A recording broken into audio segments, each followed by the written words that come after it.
ዳይታችንን ስታዩ እኛ ምስኪኖቹ ሽሮና ምስር ነው የምንበላው። ሀብታሞቹ ደግሞ ምንድን ነው የሚበሉት? ስጋ፣ ጥሬ ስጋ፣ ስጋ፣ ጥሬ ስጋ፣ ጥብስ፣ ጥሬ ስጋ፣ ጥብስ፣ ጥሬ ስጋ፣ ከዛ ጎመን። የድሃ ምግብ ነው። የኔን አበላል ለማሻሻል ግን አሁን በሳምንት 2-3 ቆንጆ ጥሬ ክትፎ በቅቤ ኦር በኦሊቭ ኦይል በበላ የተሻለ ነበር ለኔ። ሰዎች ከውጭ ምን ላምጣላችሁ ሲሏቸው ቫይታሚን አምጡልኝ በሏቸው። ሁሉም ነገር ያለው ቫይታሚን አምጡልኝ በሏቸው። ፋርማሲ ሂዱና ቫይታሚኖቹ ሁሉ ያሉበት ሚነራሎቹ ሁሉ ያሉበት አንድ ታብሌት ለእድሜ የሚሆን ስጠኝ በሉ። ብዙ ሰው ምግብ ካልበላ እንዴ ይደክመኛል፣ እንዴ ጉልበት የለኝም፣ ሰው ታመመ ምግብ ስጡት። በፍጹም የተሳሳተ ሳይንስ። ስንታመም ማወቅ ያለብን ማድረግ የሌለብን ነገር ቢኖር ምግብ መብላት ነው። አንድ ሰሞን እነሳለን፣ ስኒከር እንገዛለን፣ የልብስ ቱታ እንገዛለን፣ ጂም እንጀምራለን፣ እንመዘገባለን፣ የ3 ወር እንከፍላለን፣ 3 ቀን እንሰርና እንተዋለን።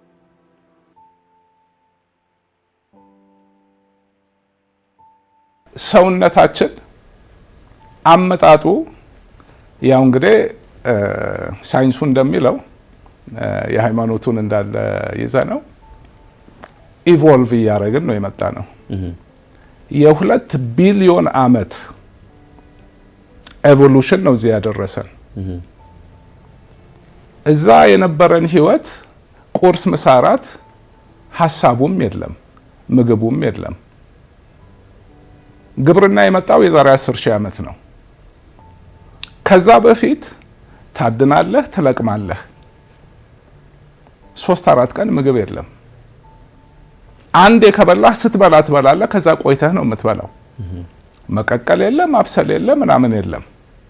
እንቅስቃሴ ላይ ነህ ሁሌ ምግብ ፍለጋ። ጊዜ የሚቃጠለው ስልጣኔ ነው። አሁን እኛ ለስልጣኔ ያልተፈጠረ ሰውነት ይዘን አሁን አብሶ ያለፈው 100 ዓመት ውስጥ ዓለም ላይ የበሽታ አይነት እየተንሰራፋ ነው በልጅነት ጀምሮ እና በአጠቃላይ ይሄ የሰውነታችን አፈጣጠርና አመጣጥ የሚፈልገው የማይፈልገው የተፈጠረለትና ያልተፈጠረለትን ነገር አይቶ የማያውቀውን ነገር ለይተን ማወቅ አለብን። እና በቃ ያ ነው የብዙ ሰው የበሽታ እኔ ጉንፋን፣ ራስ ምታት፣ ህመም ምን ሆስፒታል የሚባል ነገር አላውቅም። እና በቃ ያ እንዳልኩ ራሱን የቻለ ሰፊ ቶፒክ ነው። አሰራር አለን፣ አሰራሩን መጠበቅ አለብን። አሁን ያለው የስልጣኔ ህይወት ማለት ከግብርና ከእርሻ ላይ የሚመጡ ምርቶች ስንዴ ምን ብትለው ሰውነታችን ካርቦሃይድሬት ነው አያውቀውም። አዲስ ነገር አመጣንበት። በቀን 3 መብላት አዲስ ነገር አመጣንበት። እንደው ባጭሩ እዚህ ላይ በሰፊው ላወራ እችላለሁ። ኦኬ ሰውነታችን 2 ዋና ሁኔታዎች አሉት።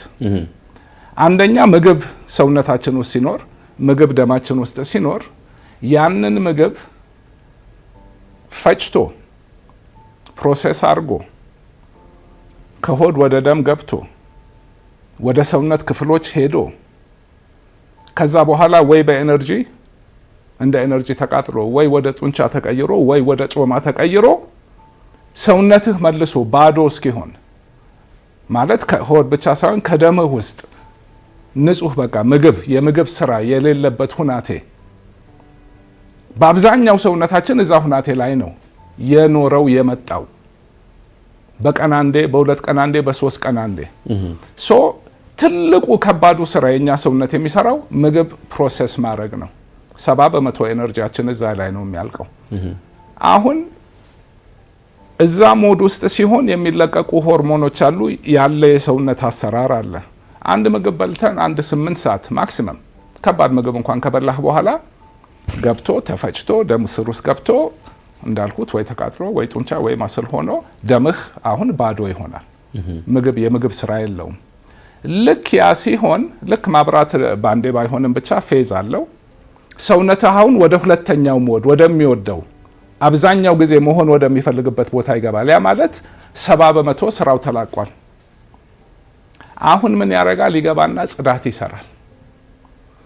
ልክ ምግብ ስንበላ ቤንዚን ስታቃጥል ጭስ ይወጣል አይደለም? ምግብ ስትበላ ኤነርጂ ነው የምታቃጥለው በሰል ደረጃ። የራሱ ጭስ ባይሆንም የሚለቀው የተበላሸ ቶክሲኖች አሉ። ሶ ልክ ያ ሲለቀቅለት ሲስተሙ የሚያውቀው ገብቶ ይጠርጋል። ይሄኛው ሁለቱን አንድ ላይ መስራት አይችልም። ይገባና ይሄን ይጠርጋል። ከዛ ደግሞ በጣም ኢንቴሊጀንት የሆነ ኦልሞስት ሰርጂካል የሆነ የተበላሹ ሴሎች የመፈለግ ሲስተም አለ። ካንሰር ብትል ምን ገና ሲጀምረው ልክ አሁን ደም ውስጥ ምግብ ኤነርጂ ከሌለ ኤነርጂ ማቃጠል አለበት። አሁንም ወዴት ይሄዳል? ጮማ ወደ ማቃጠል። ከዛ ደግሞ እነዚህ የተበላሹ ዳሜጅ የሆኑ ሴሎች ሲስተም አለው አነጣጥሮ ይወስዳቸውና እነሱን ያቃጥላቸዋል። የተበላሹትን ማለት በጣም ረጅም ረሃብ ሲሆን ነው ወደ ሌላ ነገር የሚሄደው። ከዛ እዚህ ላይ መቆየት ይወዳል። ምግብ ፕሮሰስ ከሚያጠፋው ጊዜ የበለጠ ባዶ ሆኖ ጽዳትና ጥገና የሚሰራበትን ጊዜ ይፈልጋል። አሁን ያለን ኑሮ ቁርስ መሳራት እረፍት የለውም። ብሎ በቃ በግድ ይሰራል። መልሶ ራሱን የሚያገግምበት፣ የሚያጸዳበት፣ የሚጠግንበት ጊዜ ያጣል። ቻይ ነው ሰውነታችን 10ም 20ም 30 ዓመት ይሄድና ከዛ በኋላ ግን አይችልም፣ ይሰበራል። ሱካር፣ ደም ብዛት፣ የሰው ልጅ በሽታዎች በሙሉ ሞሮለስ ኢንፌክሽስ፣ ይሄ በኢንፌክሽን የሚመጣ ዲዚዝ ካልሆነ በስተቀር ይሄ ነው መንስኤው። ያንን ለማስወገድ ነው ወል አንዱ ምግብ ብቻ ሳይሆን ያለማቋረጥ መመገቡ፣ ቁርስ ምሳራት ከምግቡ አይነት የበለጠ ይሄ ዝም ብሎ የመብላቱ ሁናቴ ነው የሚገለን ያለው። እዛ ላይ ደግሞ አሁን ሰዓቱን ቆይቶ መብላት ሰውነትህ ሲለምደው እኮ ደግሞ እንዴት ይቀልሃል? እንዴት ከዛ ሌላ ሰፊ ቶፒክ ነው እንዳልኩ። ብዙ ሰው ምግብ ካልበላ እንዴ ይደክመኛል፣ እንዴ ጉልበት የለኝም፣ ሰው ታመመ ምግብ ስጡት። በፍጹም የተሳሳተ ሳይንስ። እስክትለምደው ድረስ ሁሌ ምግብ መብላት የለመደ ሰውነት ያው የለመደው እንድታመጣ ትንሽ ራስ ምታት ይሰጥሃል፣ አምጣ ይልሃል፣ ኬሚካል ይለቃል፣ ራበኝ ይላል። 4-5 ቀን ካረከው በኋላ ይረሳዋል። ጾም ላይ ኤክስፒሪየንስ እናደርጋለን። ትዝም አይደለም ጉልበት አለህ፣ ሌላ ጊዜ የሌለህ ጉልበት ነው ያለህ። ንቅት ነው የምትለው፣ አይምሮ ሁሉ ክፍት ነው። በሳይንሱም በኤቮሉሽንም ስታየው ሰውም እንስሳም ንቁ መሆን ያለበት፣ ብርቱ መሆን ያለበት፣ ጉልበት ማሳየት ያለበት ሲራብ ነው። ለምን ሄዶ ምግብ ማምጣት አለበት፣ ማደና አለበት። ሲስተሙ ሁሉ የሚነቃው ባዶ ሲሆን ነው። ለምን ሰርቫይቨሉ ሂዶ አድኖ ማምጣቱ ላይ ወሳኝ ነው። ምግብ ስትበላ ምንድን ነው በአንዴ ድክም ይልህና አረፍ ማለት ትፈልጋለህ። ደም ሁሉ ሆድህ ጋር መጥቷል። ትልቅ ስራ ሰጥተዋል። አይምሮህም ውስጥ ደም የለም፣ ሁሉ ነገር እዚህ ውስጥ ነው፣ ሆድ ውስጥ ነው። ብዙ ሰው የሚሳሳተው ካልበላው ይደክመኛል። በፍጹም ጉልበት የሚፈልግ ሰው በቃ አንዴ ግጥም አድርጎ መብላት፣ ከዛ ረጅም ጊዜ አለ መብላት። ሲስተሙ ለዚህ ነው። ሁለተኛ በእንስሳ ደረጃ አሁን ውሻ ሲያመው ምንድን ነው የሚያደርገው? ሂዶ ጥግ ይዞ ጥቅልል ብሎ 3 ቀን ይተኛታል። ከዛ ተነስቶ ጭራውን እንዲህ እያደረገ ይነሳል። ምግብ ውሃ ብትሰጠው አይቀምስም። ማንኛውም ተፈጥሮ ውስጥ ያለ እንስሳ ይሄ ነው። ስንታመም ማወቅ ያለብን ማድረግ የሌለብን ነገር ቢኖር ምግብ መብላት ነው። ቅድም እንዳልኩህ ነው። ራሱን ገብቶ እንደማገብ፣ እንደማዝራት፣ እንደማከም እዚህ ጋር ከባድ ስራ ጦርነት ተከፍቶበት አንተ እዚህ ጋር ሌላ ትለቅበታለህ ምግብ ዋናውን ስራ እዚህ እንዳይሰራ። ጉንፋን ሲይዝህ፣ ኢንፌክሽን ሲይዝህ፣ ምን ሲይዝህ ጸጥ ጾም፣ ያኔ ሰውነትህ ይከላከላል። በቀን ግን የትኛው ሰዓት ላይ ነው የምትመገበው? ምሳ ሰዓት ነው የምበላው እኔ፣ ግን ለውጥ የለውም። ቁርስም ማረከው ራትም ማረከው ለውጥ የለውም። በቀን አንዴ ነው የምትበላው? በቀን አንዴ እበላለሁ። ስበላ በደንብ እበላለሁ። ስበላ ምግቡ ሰውነቴ ደግሞ ኦኬ የተመጣጠነ ሰውነታችን ምንድን ነው የሚያስፈልገው? ምን አይነት ምግብ ነው የሚያስፈልገው? ፕሮቲን፣ ፋት፣ ሚነራልስ፣ ቫይታሚንስ፣ ትሬስ ሰብስታንስስ የሚሏቸው አሉ። ሁሉም ምግቤ ውስጥ ለማግኘት ሞክራለሁ። ከዛ ደግሞ ያው አንዳንዴ ሰፕሊመንት አደርጋለሁ። ግን የኔ ምግብ አሁን 60-70 በመቶ ፋት ነው። ፋት ነው የምመገበው። ደግሞ በሌላ መልኩ እኮ ፋት መመገብ የለብንም ይባላል። በቃ እንዳልኩ ነው። ይሄ 2 ፕሮግራም ይወጣዋል ሳይንስ። አሁን የ2016 ከሁለት ዓመት በፊት አንድ ጃፓኒዝ ሳይንቲስት ነው ኖቤል ፕራይዝ ኢን ሜዲሲን ያገኘው። በማያዳግም ሁናቴ በሳይንስ ያረጋገጠው ልክ አሁን የማወራህን ነገር በሴሉላር ሌቨል ገብቶ እንዴት አድርጎ ዳሜጅ የሆኑትን ሴሎች ሄዶ እንደሚበላ እንደሚያቃጥል። ምግብ ሲመጣ ደግሞ ስቴም ሴሎች ይመጡና ያ የተገደሉትን በአዲስ የተስተካከለ ይተካል። ይሄን በቃ አሁን ሳይንስ ነው ይሄ። እና የበፊቱን አመለካከቱ ቁርስ ካልተበላ እንዴት ባዶ ሆዴ እንዴት ተኛለሁ ምናምን በቃ የተገላቢጦሽ የሚያሳዝን ነገር። አንድ ኦፍ ኮርስ ነው ውጭም ሀገር ቢሆን ምናምን ይሄ የምግብ ኢንዱስትሪ በጣም ትልቅ ኢንዱስትሪ ነው። እኛ ቁርስ መብላት አቆም ማለት እኮ ከሰሩ ምናምን እነሱማ በቃ ሳይንሱ እኮ ትንሽ ቶሎ እንድትዋጋ እንድትበላ ነው የሚደረገው። ቢዝነሱንም በሽታ የለም ማለት ሜዲካል ኢንዱስትሪው ራሱ ከሰረ ማለት ነው እና ሳይንሱ ግን አሁን እየመጣ ነው እንዳልኩ። እኔ በተግባር ከምንም ነገር ቅድሚያ የምሰጠው ጤናዬን ነው። ራሴን እንደ አንድ ሲስተም እንዴት ተቆጣጣሪ ነው የምኖር እና ዓለምም ሀብታም እየሆነች መጣች። በፊት እኮ በቀን አንዴ ለመቀለብ የለም በቂ። ለዚህ ነው 2-3 ቀን የሚሄዱት። አሁን በቀን 10 ለመቀለብ ማምረት ተችሏል። ስለዚህ እሱ መሸጥ አለበት። አንድ ደግሞ እድሜ ማራዘም ላይ አሁን የእንስሳ ጥናቶች ላይ ለሰው ልጅ በጣም ይቀራረባል። አይጥ ምን አለ ግን ይሄ ሪስስ ማንኪ የሚሏቸው አሉ። በቃ ከእንስሳ ሁሉ ለሰው የሚቀራረብና እዛ ውስጥ የሚሰራ ኤክስፐሪመንት እድሜያቸው ደግሞ አጠር ስለሚል አሁን የምልህን አይነት ቆይቶ መብላት ብዙ አለመብላት እንዲህ የሚለውን የነዚህን እድሜ በ30 በመቶ አሳድጎታል፣ አስረዝሞታል። ያን ተጨማሪ 30 በመቶ ጤነኛ ሆነው ነው የሚቆዩት። ያረጉት ጥናት እዚህ ጋር ያው ብዙዎቹን እንደፈለጉ ምግብ እንዲበሉ ለቀዋቸዋል። እነዚህን ትንሽ ምግብ እያጾሙ ነው የሚያበሏቸው። ላይክ አመት 2 አመት ውስጥ አንድ ሰው ሙሉ እድሜ እንደሚሆን ነው የሚሄዱት እና ትንሽ ከዛ ረዘም ይላል። ልዩነታቸውን ሳያቸው እነዚህ የበሽተኛ ማዕት ዝም ብሎ በጊዜ የሚያልቁ ናቸው። እነዚህ ምንም አይማቸውም 30% ሞር ይኖራሉ። እኛ እንግዲህ አሁን ለምሳሌ አንድ ሰው 100 አመት ዝም ብሎ ቁጥሩ እንዲመች ማለት ነው በኖርማል ህይወቱ ይኖር እንደነበረ በዚህ በሄድ ሜቢ 130 ይኖራል ማለት ነው። ከጤናም ሁሌም ጥሩ ስሜት ከመያዝም ሌላ እድሜ የማራዘምን ባህሪ ያለው። እድሜ የሚያራዝመው ለምንድን ነው? እኛ ነን እድሜ የምናሳጥረው የማይሆን ነገር እያደረግን። ሲስተማችን ከለመደው ውጭ አሁን አዲስ ነገር ድንገት ስታመጣበት ሾክ ያደርገዋል፣ ይጣላሃል፣ ይዋጋሃል፣ ይጋፋሃል የለመደውን ነገር ለማግኘት። ስለዚህ ዝም ብሎ የጉልበት ነገር በጉልበትም ልታሸንፈው ትችላለህ፣ ግን አያስፈልግም። ሶኔ አሁን መጀመሪያ ስጀምር ይሄ መጾም ይሻላል፣ ለጤናዬ ጥሩ ነው፣ ለሁሉም ነገር ያልኩት ነገር ጥሩ ነው ብዬ ስወስን አጠናሁት። አካሄድ አለው። ተነስተህ ባንዴ 100 ኪሎ አታነሳም፣ ወር ባንዴ ማራቶን አትሮጥም፣ ትሬን ታደርጋለህ። መጀመሪያ ያልኩት ቁርስ አቆምኩኝ። 3 ከምሳ ሰዓት እስከ 6 ሰዓት ቆያለሁ። እኔ ደግሞ የሚገርም ነገር በፊት ምግብ ካልበላው ራሴን ያመኛል። ገብተዋል። ምሳ ሰዓት ካልበላው 9 ነገር ካላደረኩ 9 ሰዓት የሆነ በቃ ጥሩ ስሜት አይሰማኝም። ስለዚህ ቁርስ አቆምኩኝ። 3 ወር ቆየው እዛ ላይ እስከ 6 ሰዓት አልበላም። ከዛ ደግሞ ማታ ሳላመሽ 12 ሰዓት 1 ሰዓት ላይ በላለው። በጣም ብዙም አልበላም፣ በጣም ትንሽም አልበላም። እዛ ላይ ቆየው፣ ለመድኩት። ትንሽ ቆይቶ ጧት እንዴ በቃ ምንም ኦኬ። ሌላው 2 አይነት አጿጿም አለ።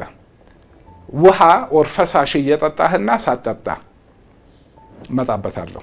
ግን መጀመሪያ ጧት ስነሳ እኔ ውሃ ጠጣለሁ። ካልሆነ ደግሞ ግማሽ ሊትር የሚይዝ ብርጭቆ አለኝ ግሪን ቲ። በቃ ተነስቼ እሱን አደርጋለሁ። እንደውም እሺ ቆይ አብሮ ብዙ ጊዜ 11 እና 12 ሰዓት መሀል ነው የምነሳው። ሌሊት ማለት ነው? ጧት። ሌሊትማ ተኝቻለሁ። ጧት ያው ሌሊት ነው የሚባለው አይደል? ጧት 11 ሰዓት ነው የሚባለው። ያ ሰዓት ደስ ይለኛል። እነሳና ፖርች አለ፣ መስኮቱን ከፍታለሁ። ራሱ አየሩ ንጹህ ነው፣ ጸጥ ያለ ነው። አገር ሁሉ ተኝቷል። የሆነ ደስ የሚል መንፈስ አለው ያ ሰዓት። አይምሮህ አርፎ ገና መነሳቱ ነው። ግርግር የለውም፣ ንጹህ ነው። ጥርት ያለ ነገር ነው የምታስበው። ሀሳብህ ስብስብ ይላል የምትፈልገው ነገር ላይ። ብዙ ጊዜ የምጽፈው ጠዋት እነሳለሁ፣ በዛ ሰዓት መሀል ስነቃ አላርም አላረግም፣ ሻይ እንጠጣለሁ፣ ቡና ወዳለሁ፣ ሱካር አላረግም። ሁለቱ ውስጥ እኔ ሱካር ሻይ ውስጥ በቃ ሱካር ማድረግ ወንጀል ነው የሚመስለኝ። ግሪን ቲ እንጠጣለሁ፣ ቀስ ብዬ ደግሞ ቡናዬን እንጠጣለሁ፣ ውሃ ጠጣለሁ።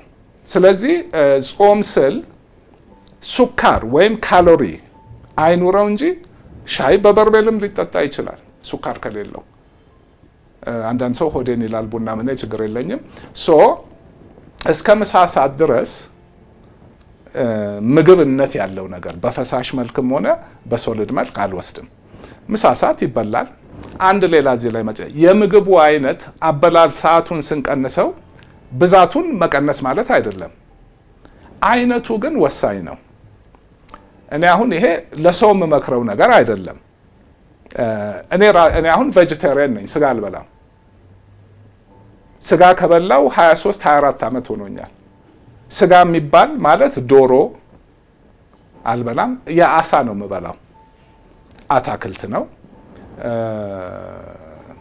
በቃ የኔን አበላል ለማሻሻል ግን አሁን በሳምንት 2 3 ቆንጆ ጥሬ ክትፎ በቅቤ ኦር በኦሊቭ ኦይል ብበላ የተሻለ ነበር ለኔ።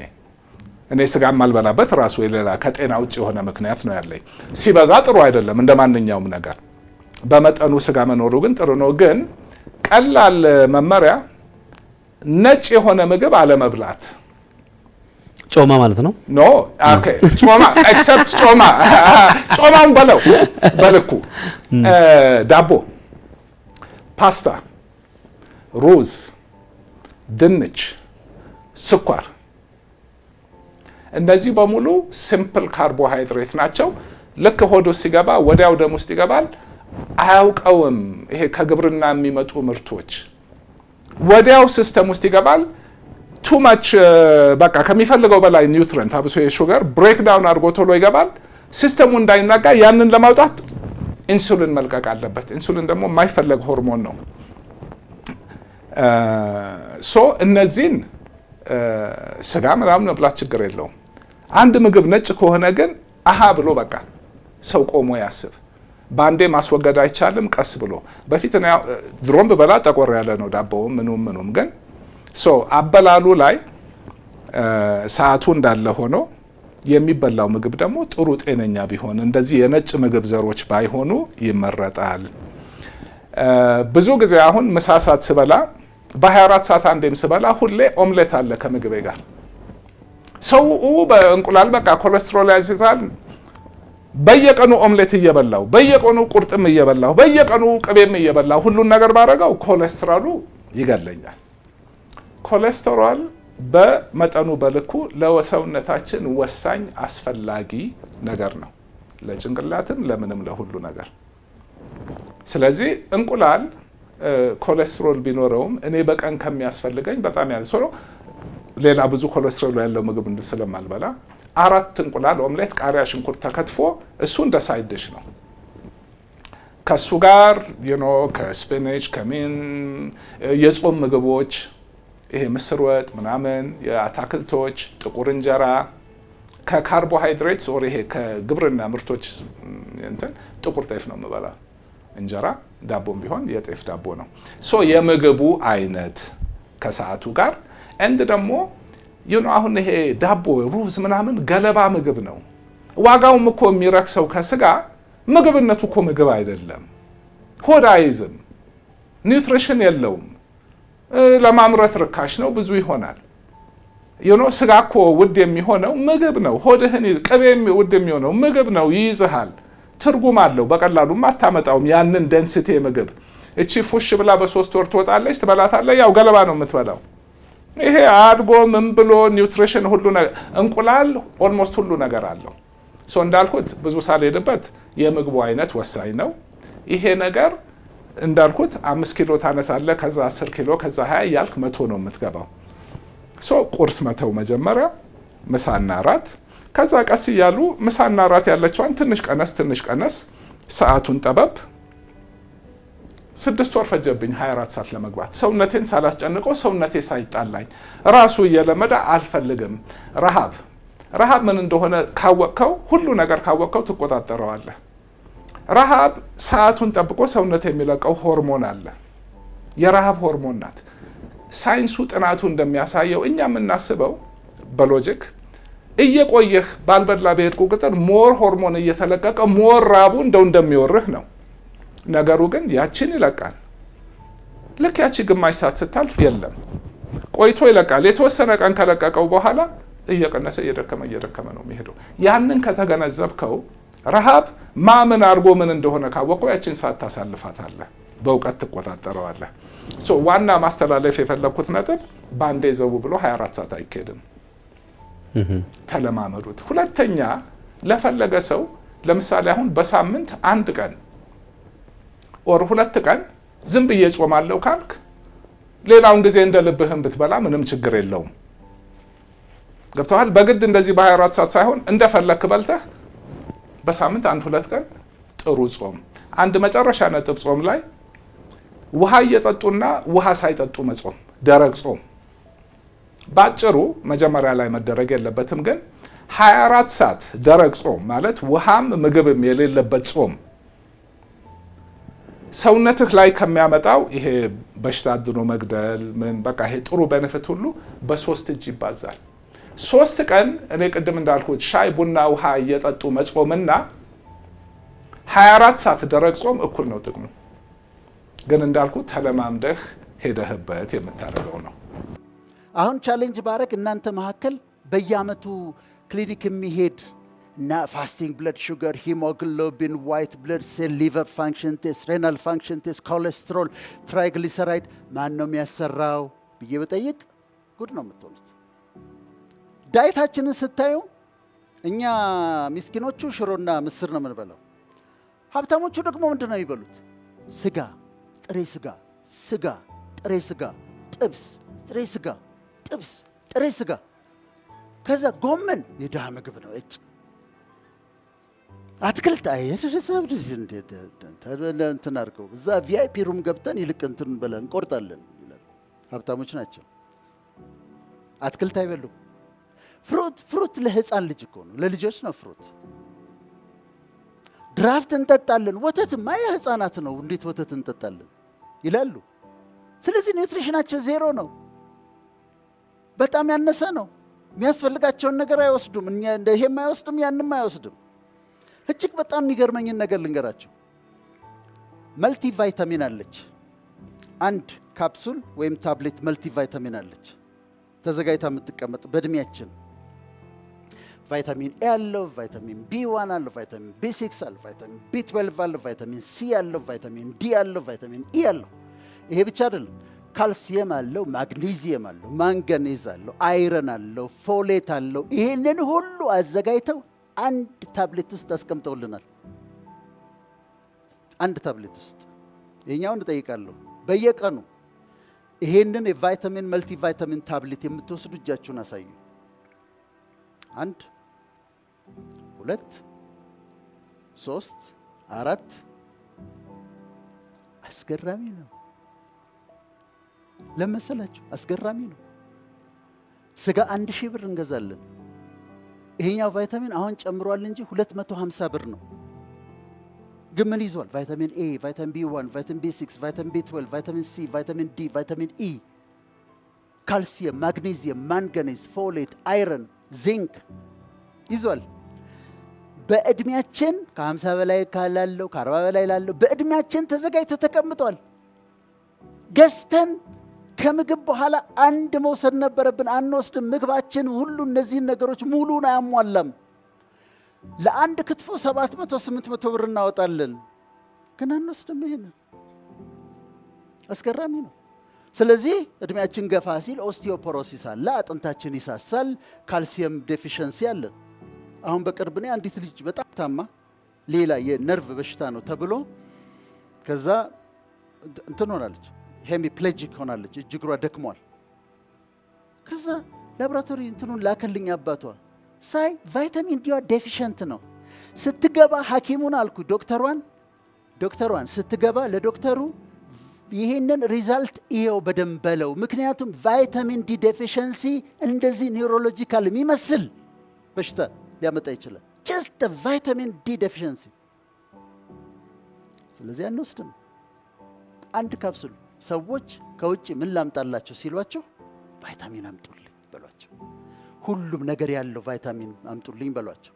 ፋርማሲ ሂዱና ቫይታሚኖቹ ሁሉ ያሉበት፣ ሚነራሎቹ ሁሉ ያሉበት አንድ ታብሌት ለእድሜ የሚሆን ስጠኝ በሉት። በአንድ ታብሌት የተካተተ። ከዛ ቴክ ዩር ቫይታሚን። ከምግብ በኋላ ቆዳሽ ያስፈልገዋል ቫይታሚን፣ ጸጉርሽ ያስፈልገዋል ቫይታሚን። በቆዳና በጸጉር ልምጣባቸው ብዬ ነው ሴቶቹን። ዛሬ ማታ ሄደው ነው የሚገዙት።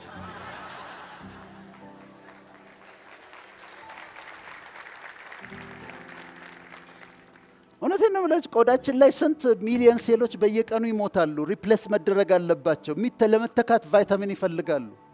ጸጉራችን ለማደግ ቫይታሚን ይፈልጋል። ሜታቦሊዝሙ ቫይታሚን ይፈልጋል። ሚነራሎች ያስፈልጉናል ለሰውነታችን። ትክክለኛውን አይነት ለእድሜያችሁ የሚመጥለውን ከውጭ ማስመጡ፣ ከዚህም ግዙ። ቫይታሚን ግን ውሰዱ። ከዛ ኤክሰርሳይዝ ማድረግ። እነሱ ይሉ የነበረው እኔ ወክ እንኳን አላረግም ይላሉ።